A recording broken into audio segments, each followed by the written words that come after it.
Good evening, blindies. Welcome to another edition of Blind Garage. Well, tonight's edition, we're going to give you a Brittany update, and the blind man's going to give a description of what it's like for him to do a burnout in a car. Alright, we'll start with the Brittany update. Oh, excuse me. We dropped her off at Bench Street Windscreens on Thursday last week. The front windscreen was no issue. The back windscreen for a Fairlane, they're a bit harder to get, guys. Like, the Fairlane was a pretty popular car in its day, but now it's 15 years old. The glass is getting a bit hard to get hold of, and from what my contact told me, there's only 19 windscreens to be found in the country. But we got one of them, guys, and Brittany's got new shiny glasses. She should be back here tomorrow afternoon or Wednesday, and she'll be back on the road. Everything that the defect issue was about has been rectified. It now has a factory airbox back in place. The crack in the windscreen's eliminated, which we had to do because of our friends out there that decided to pat Brittany with a tomahawk on you guys. So we've got the glass sorted, we've got the induction sorted. I still got a globe to replace on the tail light, but it's a globe, 2 minutes and that'll be done. And Brittany's back to being 100% legal. Someone did mention that she's got broken door handles. Yes, she does. The factory handles on a BA Fairlane or Fairmont are absolute garbage. If you yank on them too hard, they break.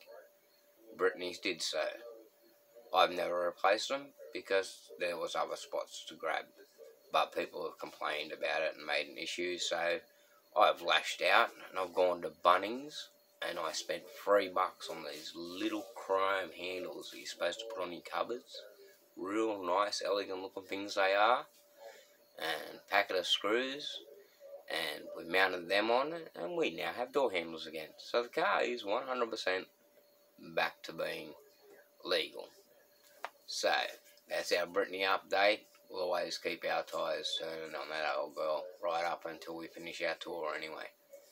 Now, what's it like to do a burnout as a blind man in a car? There's a lot of preparation that goes into it, guys. I could just jump in the car, hit the key, drop it in gear, stand on the brake, hit the throttle, and let it eat. All too easy. But to do it in a situation where you're doing it safely and you want your car to last, I do a bit of planning and a bit of precautionary measures.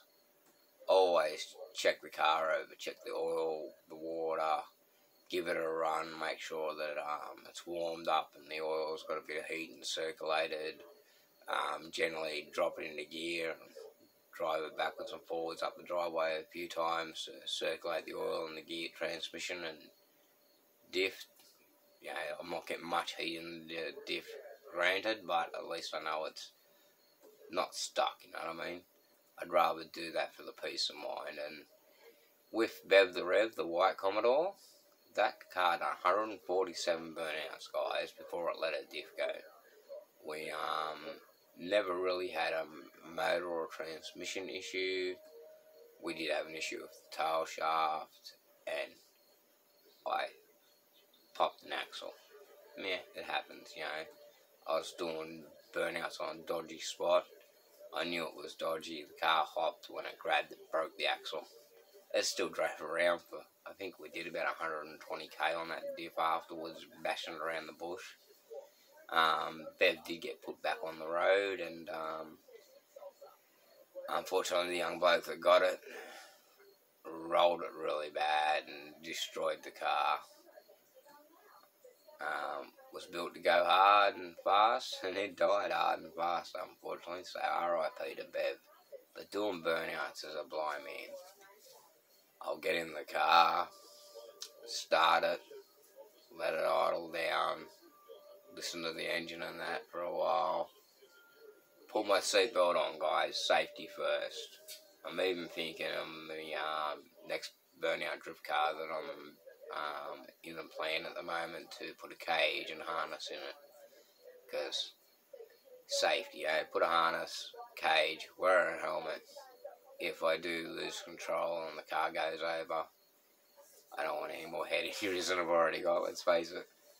But yeah, put your seatbelt on, make sure the car's warmed up, check your brakes, make sure you got pedal, give it a couple of revs, let it idle back down, make sure everything feels right. Autos, always make sure it's in power mode first and foremost, because I've been stuck by that one before. Click it down into first. In Brittany it's mad because I get to click it across and a couple of flicks forward and she's in first.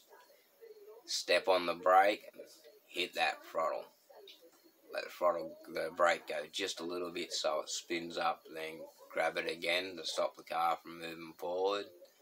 Let the revs build up. In Brittany she only hits about 3.5 grand for some reason, and she cuts off unless I let the brake go, and then she'll go to the limiter. But yeah, generally I hold the brake and just let it rip.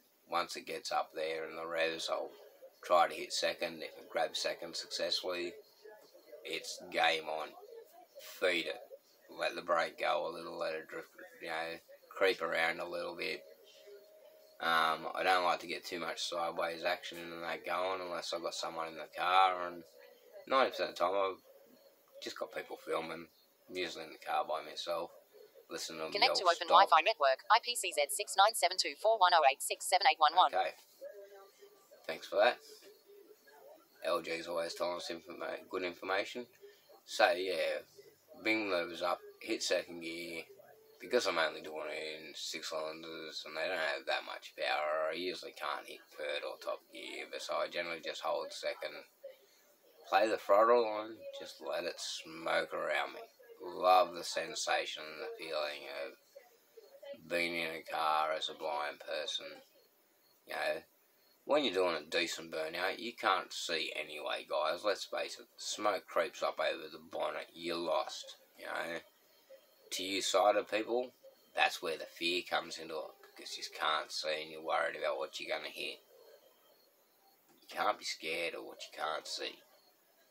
So I just keep letting it eat. I try to make sure I do it in a place with a lot of room too. But as you've seen, I like doing them in driveways and all sorts of weird and wonderful places. So you've got to think about your environment, but at the same time, you're doing a burnout. You got to have a crack. So I generally like to let it keep going until I don't like to pop tyres and have belts hanging out all over the joint and flat, because it's just hard to get the jack under the car and taking it off. So if you grab it on the tyre, you pin yourself with the wire and it kills. So I generally let it have that first pop and then I'll stop, because it keeps the air in the tyre and you can still drive away. If it was a case of not having to worry about changing the tyres myself, but most people like getting enjoyment out of seeing me change my own tyres, I'd probably just blow it to pieces. But doing a blind man burnout's an amazing thing, guys. The adrenaline that's pumping, my hands shake, my heart's thumping hard, the brain processing that goes into it. Like, here's a fact for you: blind people, just sitting here right now on the bed talking to the phone, I'm processing 200 times more information than a sighted person. Every step we take, that increases sometimes up to 1,000 times, depending on... Message, Oreo, 11:11 p.m. the 11th of January 21. Stop recording button. Double tap to activate. Depending on, where I am, the sound levels around me, and that is the level of increased brain activity I have to use.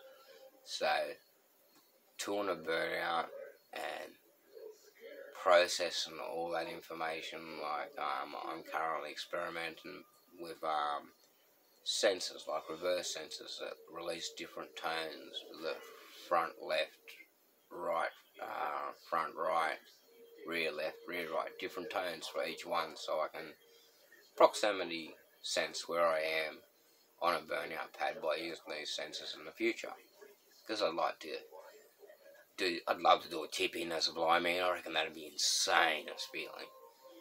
So yeah, we're exploring ways of making it possible for people like me who want to have a crack at doing burnout but can't see. You can have a go. I wouldn't do it on the street, but you'd be able to get into a safe environment and have a crack and have an idea generally of where you are on that pad through the proximity sensors. It's not going to be foolproof, but it's better than nothing at all. And with the automated cars and that are coming out, it's going to happen, and it's going to happen big, guys, and I can't wait. But doing the burnouts, you tell me how you get white smoke off black tyres. You know, I'm just fascinated. Don't tell me. La, I don't want to know. I love doing my skids, and that's my reason for doing it. And if you tell me, I'll just find another reason. My second reason is, we're the reason clouds are created, guys. Burnouts, man. We do the burnout, the hot smoke goes up into the air, cools. Eventually, a cloud's formed. I'm a rainmaker. So, next time you see some hoon doing a skid, don't think, you bad man. Think, oh, he's just creating a cloud. We'll get a shower later. You know, do skids. Enjoy doing them, but do them in a safe environment and somewhere you're not going to get into trouble. That's my advice. But doing burnouts to me is, it's a release, guys. I used to ride my motorbike everywhere. Everyone that knows me knows I love my bikes. I used to love riding them. Now I can't. To do a burnout in a car or a bike, it's just a opportunity to be that little bit free again. Same as when I go surfing. I'm out there on the wave. I've got people around me, but I'm in control for that split second. I'm in control of my own destiny again. And it's a pretty cool feeling. It's a buzz. I love it. And I'll probably do it until I can't. And then when I can't, I'll probably whinge and complain because I can't. And still try. Because that's what it's about, guys. Try and get outside your comfort zone. Don't just think outside the box. Rip it up. Set it on fire. Do it your own way. Because the way that's comfortable for you is the way that's going to work. Explore every possibility and grab it with both hands and run with it. Because the chance you don't take is the one you'll miss and never get again. Anyway, guys, remember the rules. Always keep your tyres turning for Tilly. Cheers. Camera. Focus camera. Stop recording button.